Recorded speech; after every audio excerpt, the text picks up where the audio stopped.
राहुल गांधी, प्रियंका गांधी, सुप्रिया सुळे, रोहित पवार यांचे आधी राजीनामे घ्यावेत, नंतरच शरद पवार यांनी ईव्हीएम विरोधात आंदोलन करावं अशी टीका आमदार गोपीचंद पडळकर यांनी केली आहे। शरद पवार हे विश्वासघातकी व्यक्तिमत्व आहे। त्यांचं संपूर्ण राजकारण विश्वासघातावर आधारलेलं आहे। पवारांना जर ईव्हीएम बद्दल एवढंच वाटत असेल तर त्यांनी सर्वात अगोदर राहुल गांधी, प्रियंका गांधी, सुप्रिया सुळे, रोहित पवार यांचे राजीनामे घ्यावेत, मग ईव्हीएम विरोधात आंदोलन सुरू करावं अशी घणाघाती टीका आमदार गोपीचंद पडळकर यांनी मार्कडवाडी इथं केली।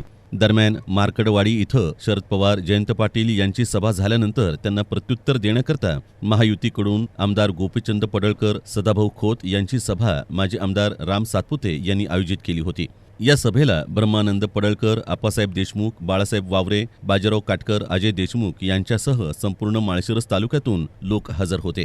दरम्यान शरद पवारांनी फार पुढचा विचार करून मार्कडवाडीतून आंदोलनाला हवा दिली आहे। धनगर आणि इतर समाजामध्ये तेढ निर्माण करण्यासाठी हा खेळ सुरू केलाय। शरद पवार हे संविधानाला मानत असते तर त्यांनी ईव्हीएमचा विरोध केला नसता, असं पडळकर यांनी यावेळी सांगितलं। हे जे प्रस्तावित आहेत ना, प्रस्तावित नावाची जी जात महाराष्ट्रात आहे का नाही, त्यांच्या छाताडावरती नाचायला पाहिजे तुम्ही आम्ही सगळ्यांनी।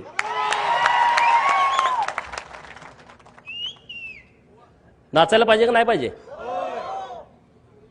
त्यांना असं वाटत होतं की आता आपलं कोणतं सरकार येते ना, आम्ही असं करून तसं करू। आता इतकी मऊ आलेत। जयंत पाटलाचं कालचं सभागृहातलं भाषण ऐकलं का? 2019ला देवाभाऊंना पुन्हा येईन ह्याच्यावरती असा डिवचत होता का नाही? आणि काल स्वतःसारखा मऊ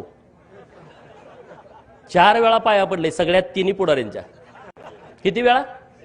जयंत पाटील वाटतंय ना 4 वेळा लाचार झाले।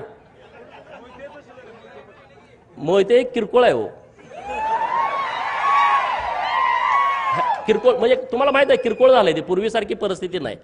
त्यामुळे जास्त बोलण्यात काय पॉईंट आहे असं मला वाटत नाही, कारण ह्या लोकांची सवय काय, आमचं पोरगं जरी जन्माला आलं तर ते आमदार झालं पाहिजे।